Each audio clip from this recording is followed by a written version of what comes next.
We now arrive at number 8 College Street here in Winchester, and probably the most sombre part of the trip. In this house, Jane Austen lived her last days and died 18th of July, 1817.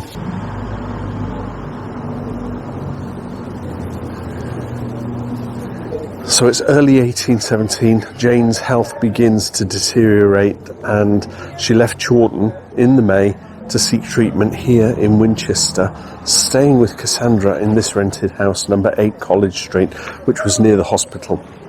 Now her symptoms included fatigue, back pain and skin discoloration. Possible causes they've suggested could be Addison's disease or Hodgkin's lymphoma. I heard yesterday in the Austen Centre that it was possibly cancer. Now, despite her illness, she continued writing nearly to the end, and she was working on Sanditon, which of course remained unfinished. However, even in her final weeks, Jane Austen was creating, sketching new characters, teasing her sister with her sharp observations, and never really lost her wit. Now, it is said that when her funeral procession came along here at College Street, Cassander watched from the top window. That's what I picked up on at the Jane Austen Centre. The guy was telling us that that's what happened, which I find odd because I would have thought Cassander would have walked with the funeral procession, but he was saying that she was up there. Jane died in Cassandra's arms. Isn't that tragic? So what we'll do, we'll go round the corner into Winchester Cathedral and just conclude the whole experience. So coming down through College Street, the funeral procession would have carried on through here into the cathedral, and I would assume in those days they wouldn't have had the bollards here, but the cathedral is on the other side of the wall there. So coming out through there and then into here, into the courtyard. So Jane's body is interred in the actual cathedral, which you might think would be quite odd considering that she wasn't famous, you know, when you think of all the poet laureates and authors buried at Westminster. But Jane's novels up to that point where she died were all penned by a lady, so not using her real name. And it was only posthumously after she died that her brother Henry changed the previous novels, but also Persuasion and Northanger Abbey were the only two albums, I was going to say, sounds like a rock star, the only two books published under the name Jane Austen, which brought her to the public's attention, because suddenly all these novels that had been written by a lady were actually written by Jane Austen. So there is some importance. But she wasn't buried here because she was famous, as I just said, but likely through her brother Henry's clerical connections. Let's find the entrance, go inside. I'm guessing this way.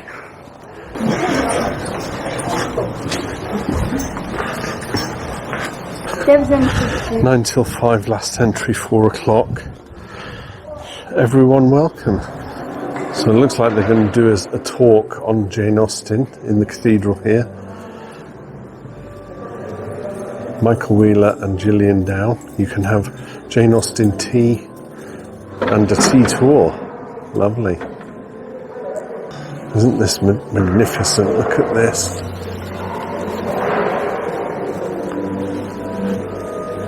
It's rather nice that she's actually buried in a cathedral. You know, we saw her father's grave at St. Swithin's Church, and we saw her brother's graves at St. Nicholas Church in Steventon, and yet she was not a celebrity when she passed away. She was just the lady or a lady. But because of her brother Henry's connections, she was able to be buried here. So first and foremost, here she lies.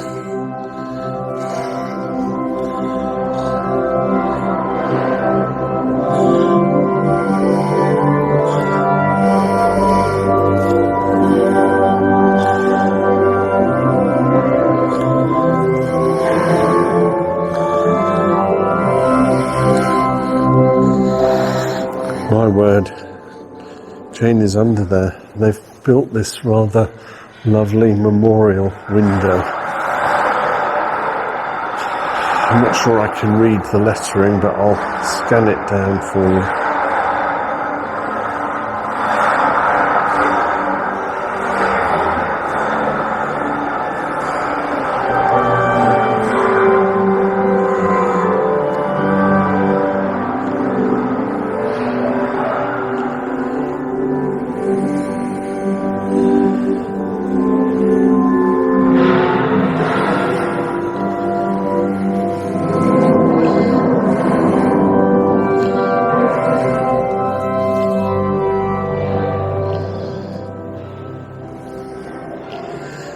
And there you go, my walking in Jane Austen's footsteps. What a fantastic tour. I really got involved with that because it got me into the mood of knowing Jane Austen better, if that makes sense. So she lies inside Winchester Cathedral, but we've seen where she was born, where she grew up, all the places she went to, and all the things and the places and the people that inspired her to write those wonderful novels. Taken at the age of 41, a tragedy in many respects because she was not known for her novels till after her death, posthumously, Northanger and Persuasion bearing her name, but the others were just a lady. I hope you've enjoyed that. I hope you've enjoyed walking around, seeing all these locations, and it actually brings a little bit of Jane Austen to life. Does that make sense? It brings her more as almost a modern author. So wonderful. Drop me a comment, of course, and let me know how you, or what you thought of it. I was actually going to break this video down into numerous sections, and someone has suggested, yeah, do it in multiple sections. But the more I've thought about it, even if it's over an hour long, I'm just going to do it. If you can't watch it all in one go, or you haven't, I should have said this at the beginning, then at least when you stop watching and you revisit, it should jump back to the same place. I'll probably say that at the beginning, actually. So for now, thank you so much for watching. I'll get back to my last two Pride and Prejudice character analyses, which is Darcy and Elizabeth, and also the vote is swaying in the favour of Sense and Sensibility. It's very close between that and Persuasion, so I'm still working out which one to do first, because I think my own desire is going to be Persuasion first, but we'll see how it goes. So yeah, walking in Jane Austen's footsteps. She was a girl.